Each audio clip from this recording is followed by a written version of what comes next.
बड़ा business consultant. Sir, मेरे prospect पूछते हैं बड़ा बिजनेस से रेगुलरली कमीशन मिलता है कि नहीं, और ये कमीशन का हिसाब किताब कैसे रखा जाता है, और इसके रिगार्डिंग कोई अगर सजेशन या कोई कंप्लेन अगर करने के लिए कैसे रजिस्टर किया जाता है। अच्छी बात है, मैं इसका उत्तर देता हूँ आपको। इसीलिए पहले पिक्चरों में बोला जाता था, ना बाप बड़ा ना भैया, सबसे बड़ा रुपया। रुपये की बात जरूर होनी चाहिए कि पैसा कैसे मिलता है, क्या हिसाब किताब होता है, कौन देता है, मुझे लेने का तरीका क्या है, मुझे साल में मिलता है, 6 महीने में मिलता है, महीने में मिलता है। मैं आपको इसका उत्तर दे देता हूँ। आपको महीने में 4 बार पैसा मिलता है। हमारा महीने के में 4 बार आपको पे आउट का सिस्टम है। इसलिए आपका वर्किंग कैपिटल हमेशा अच्छा रहता है, हमेशा आपके अकाउंट में पैसा रहता है। इसके लिए फाइनल पे आउट में अगर कुछ कमीशन बच भी जाता है आपका, कहीं पे कुछ कमीशन कम ज़्यादा भी हो जाता है, तो महीने के एंड में, महीना ख़त्म होने पे उसका एडजस्टमेंट भी किया जाता है। आपका stock accounting, inventory accounting, customer billing, आपका कलेक्शन, आपका रिसीवेबल, आपका पेएबल, ये सारी चीज़ें हम आपको आपकी एक प्राइवेट ऐप बना के दिए, उसको बोलते हैं वन ऐप। वन ऐप का मतलब है, ये वन ऐप है, एक ही ऐप है, इसमें ही सब कुछ होगा आईबीसी का। इसी में आईबीसी सीखेगा भी, इसी में कमाएगा भी, इसी में लीड्स डालेगा भी, इसी में वो कई कंप्लेंट भी डालेगा, इसी के अंदर उसकी ट्रेनिंग भी होगी, इसी के अंदर उसका कोच भी होगा। उसकी सारी दुनिया इस वन ऐप के अंदर रहेगी। और सेल्फ बिलिंग की टेक्नोलॉजी करके दे दी हमने आपको, तो आपको वो सब टेंशन आपको नहीं लेनी है। एज एन आईबीसी आप खाली कंसल्टिंग करिए, ये सब काम हम देखेंगे। देखिए, हमने इतने अच्छे कंप्लायंसेस रखे हैं ना कि शुरुआत में ही अपना इन्वेस्टमेंट बैंकर हमने केपीएमजी रख लिया था। अर्नस्ट एंड यंग, दुनिया की 3-4 सबसे बड़ी कंपनीज हैं ये ऑडिट की। जब मेरे को टैक्स मैनेजमेंट अपना कराना है तो मैं अर्नस्ट एंड यंग से कराता हूँ, कि दुनिया की टॉप 3 कंपनीज में से एक है। इनको बिग 3, बिग 4 बोला भी जाता है, पूरी दुनिया के अंदर बोला जाता है। अब ईएनवाई को मैं किसी लोकल टैक्स कंसल्टेंट के साथ काम करता तो शायद मेरा बहुत सस्ते में काम हो जाता। कोई भी लोकल साउथ दिल्ली का, मुझे अच्छा साउथ दिल्ली का बढ़िया टैक्स कंसल्टेंट ले लेता। लेकिन मैंने रखा कि दुनिया के टॉप 3-4 के साथ काम करूंगा। जब मेरे पे कोई सवाल कभी भी ना उठाए जीवन के अंदर, हमेशा काम टॉप क्लास करके दूंगा। ए कैटेगरी, मुझे बी कैटेगरी पसंद नहीं है। मैं जो काम करता हूं उसमें मुझे नंबर 1 रहना पसंद है। क्षमा चाहता हूं, दी ओनली 1 रहना पसंद है। तो हम लोगों ने ऐसा ही किया कि रियल टाइम कमीशन दिया, कंप्लेंट मैनेजमेंट सिस्टम बना दिया। अगर आपका कोई सुझाव है, कोई फीडबैक है, कोई क्वेश्चन है, कोई कंप्लेंट है, हमारा 98.5 आउट ऑफ 100 कंप्लेंट्स या रेजोल्यूशन सेम डे खत्म हो जाती हैं। हमारा टारगेट है कि हम रोज रात को, आज के दिन तक, सुबह से शाम तक की जितनी भी कंप्लेंट, सजेशन, क्वेश्चन, डिस्कशंस आए वो रात भर तक खत्म होकर जाए। लेकिन फिर भी अगर कुछ बच भी जाते हैं तो हमारा इस समय करंट रेट चल रहा है 98.5 आउट ऑफ 100, यानी कि 100 में से 98.5 कंप्लेंट्स या सजेशन या डिस्कशन या क्वेश्चन रिजॉल्व किए जाते हैं, और 1.5 बचता है जो अगले दिन तक जाता है। वो भी इसलिए कई बार कि कोई रात को लेट हो जाती हैं कुछ, तो हम तारीख बदलने से पहले, 12 बजने से पहले पहले से ख़त्म करना होता है। फिर भी बावजूद इसके अगर कोई तकलीफ रह जाती है तो हमने एक ई क्यूब लॉन्च किया है। ई क्यूब क्या होता है? Empathetic execution of exception.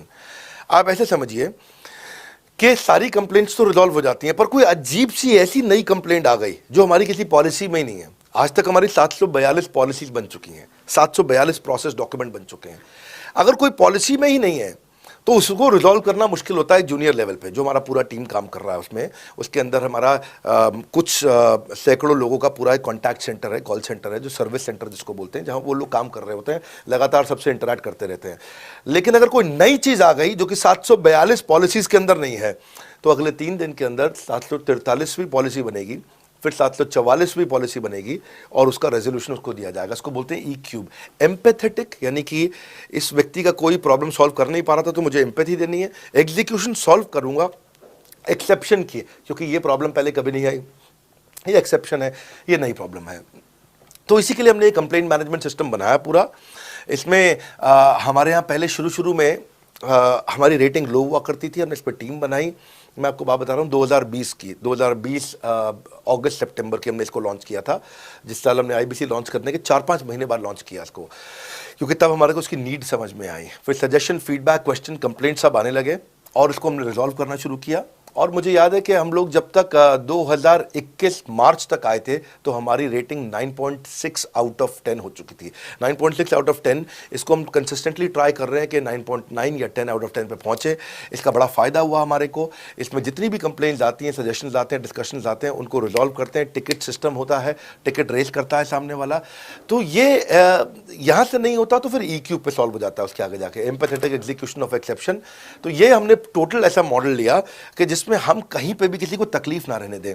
पर फिर भी कहीं होता है कि पूरी ऑर्गेनाइजेशन लेवल पे कोई सुझाव देना चाहता है, वो पर्सनल लेवल पे नहीं देना चाहता, ऑर्गेनाइजेशन लेवल पे सुझाव देना चाहता है। तो हमने दुनिया की पहली ऐसी कंपनी बनी जो कि डाउनलाइन से अपलाइन का रिव्यू कराती है। मैं साधारण भाषा में बता रहा हूँ आपको। इसका अर्थ क्या हुआ, सारे IBC देश के बैठते हैं, 10,000 IBC बैठते हैं और हमारी टॉप मैनेजमेंट बैठती है महीने में एक दिन।